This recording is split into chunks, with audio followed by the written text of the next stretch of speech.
Hi everyone, Hades from Aggrogamer here. I figured this time I'm going to go through and actually try to do a video review for the last episode of The Walking Dead. No going back. Season 2, of course, of Telltale's game just came out today, Tuesday, August 27th. I believe. I'd have to check my stuff. Anyways, I'm going to go through what I loved, hated, and my general overview on this. And I'm going to touch on a couple of the other episodes that I didn't get a written review out for. So stay tuned. Alright, so first up what we got here is we got In Harm's Way. It's the middle point of the story where you start to see the villain and all that stuff, the whole overall thing. Nothing new has really come out as far as gameplay goes, which is kind of a little depressing to me, because I would have loved to have a little more extra gameplay going on. They did it in Season 1. So far this season there hasn't been much, at least so far as Episode 3 goes. They do introduce the new characters. They introduce the new villain, like hardcore introduces them, not like just a little blurb like they've done before. So, in the end, not to me, not the best kind of a story. I don't want to go into spoilers for you. It was fun, believe me. When I was playing it, I remember hoping that something crazy was going to happen as we went further to really change the dynamic of everything. And the only thing I've really noticed is that just from trailers online, that I've seen a couple of like choices where I've had to kill people or save people or make the right wording or whatever at some point actually affect this episode, because there's characters that are dead that I've seen in other people's playthrough that are still alive and kicking, which I'm kind of interested to see how that would have changed the story, which to me is a thing that I would love, now that I've moved out of the hated into the loved, that I would have I love the fact that it actually feels like a dynamic game, even though some of the choices you get really don't, they seem thrust upon you, you have no say about it, it's just what you have to do. Obviously, I recommend getting it when you get to the whole pack. I'll get to that at the end after I talk about Episode 5. But Episode 3 was okay. There was a lot of blood and gore. You got to see some people take a hit or whatever. Nothing too shocking for the franchise, the comic TV show, or the game at all. So hopefully, at least at the time, I was hoping that they would step it up for Episode 4. So with no further ado, let's kick into Episode 4. Alright, so Episode 4, Amid the Ruins of The Walking Dead, Season 2. Well, this one, I was, like, the way Episode 3 ended, I was really hoping for a couple of really hardcore hits in Episode 4. Sorry, I keep saying season, so it's weird. I'll just say Ep 4 from now on. I was really hoping that they would really, like, dig into some characters, but spoiler alert, turn it off, mute it if you want. 3, 2, 1. Okay. They killed the bad guy. The bad guy is dead. At least in my playthrough, the bad guy died. Which is interesting. They had this great role set up, and they kind of got rid of one of the main antagonists, which, I mean, granted, that pushes things to move on and do moving the characters forward, not keeping them confined and trapped in this one building. Again, there was no new gameplay, so it just seems weird that in Episode 4, while they're trying to push things further, they kind of got rid of the ultimate bad guy. At least the one that it seems like Telltale's going for. Granted, this is The Walking Dead. There could always be a bigger, badder bad guy, which we could get into that in the next section. But it just seems really weird. I will say that moving on into the loved is, I did like how some of the characters fully progressed and how their storylines got concluded. Not the way I would have chosen to conclude them, but I understand. I was kind of hoping for a little more of the comic book conclusion to some of those storylines. So if you've been following along, spoiler alert again. She's pregnant, she has the baby, and they're moving along. So yeah, she has the baby, and again, continuing with the same spoiler alert, she dies and turns, and you have to choose whether or not you shoot her. That's kind of the big conclusion here. Not really all that shocking. So, spoiler alert gone. But it was just like, when you get to that, it's really weird. And then it leaves you in a cliffhanger, and we all know how much people love cliffhangers. Oops. Sorry, hope you didn't spoil something there. Granted, that makes me a little more excited to see what goes on in episode 5, which I just finished digging into before all this, as I said at the beginning. Made me really excited to see what was actually in store because of how everything ended. And I was expecting to see a bloodbath, so let's continue on into season 5, or episode 5, Ep5. Alright, and here we go. This is episode 5. No going back. You know, and really, the title of this really does sum up the overall story behind it. It just came out, so I'm going to try to stay as spoiler-free as possible, so that you guys can have a chance to all that stuff. One of the things I hated, as usual, no new gameplay. There was no new stealth mechanics. Actually, this was a lot more press X to win, push forward to move everything along. There were some sections where I thought, okay, I'm going to have to do a few things, but it didn't. It didn't do anything except for, hold the left stick forward to move. Press R1. Not even aim. Press R1 to shoot a zombie.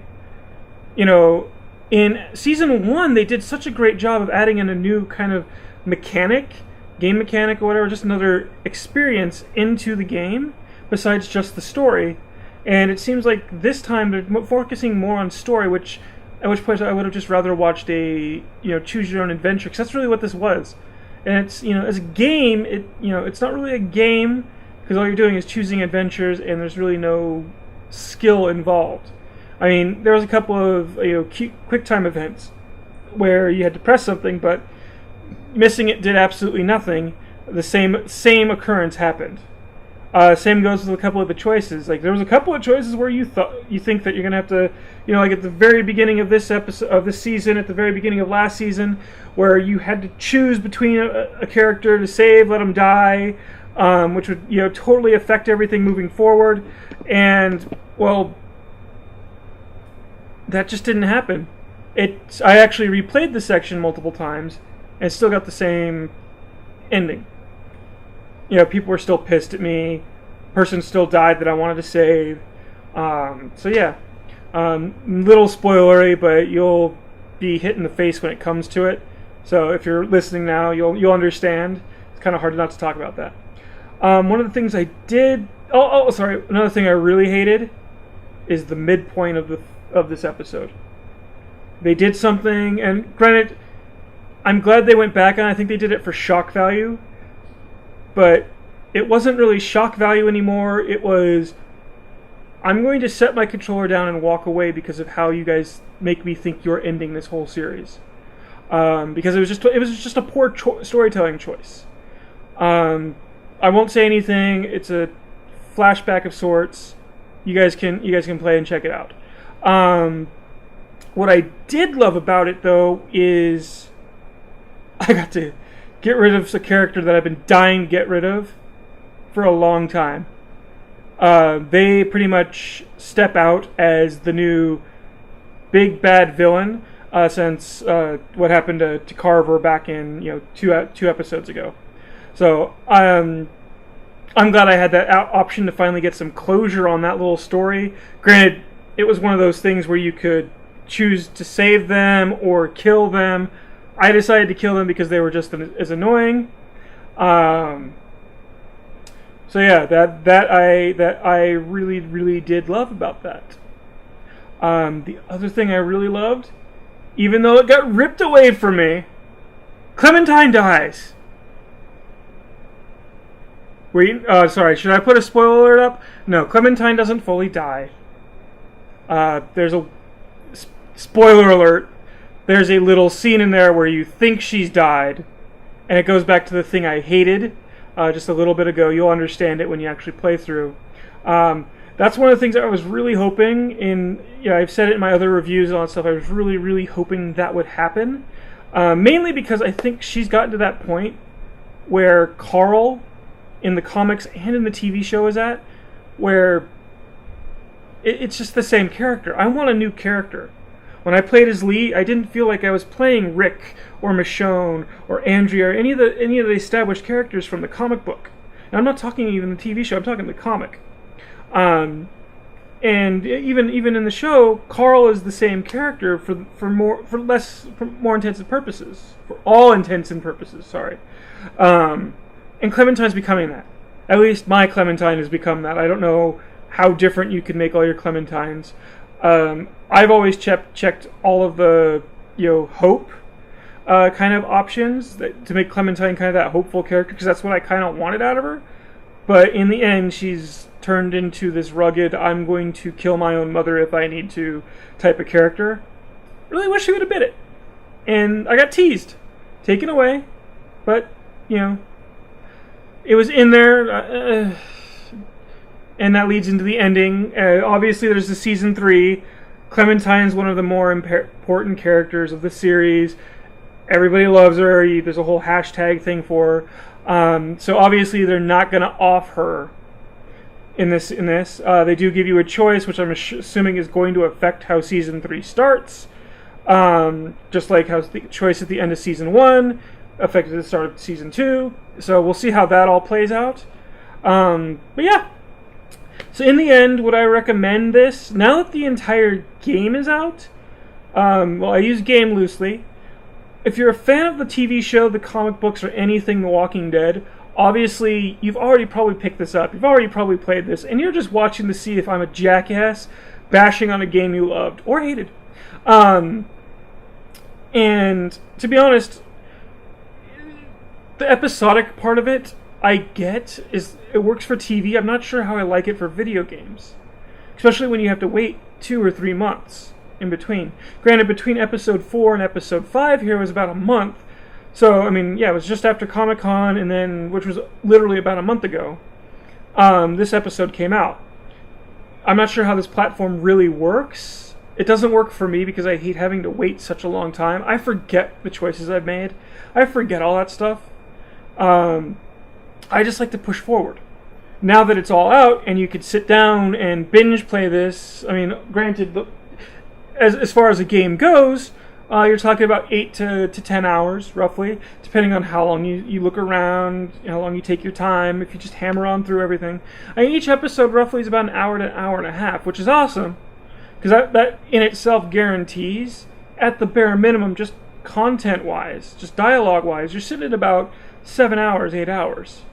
And that's taking away all of the little puzzles, all the little walking around things. Granted, there's not that much of that this season, but I think for the price point, you can't really beat it. It beats out other titles. So I do recommend buying it. I'm hoping that season 3, they kind of change the mood. They change up the characters. They get rid of the Carl aspect of Clementine and make her own character. But then again, they're also adding in other aspects from other characters, so it's kind of weird and unsettling. So, in the end, yeah, I recommend it. It can get slow at times. The story-wise, if you can hammer through it, I think that would have grabbed my attention a little more. It was just a slow story because I had to wait so long in between. Not to mention Telltale was putting out The Wolf Among Us at the same time. So, I recommend it. Go ahead, read my reviews, check out the other videos I have listed in here to see what I think of each episode. And once again, this is Hades from Aggrogamer, telling you, giving my review of the entire second season of The Walking Dead. Could have been a little stronger. I think people are hyping it up more than it actually should, because none of these stories really caught me and made me feel as much as season 1. Once again, thank you.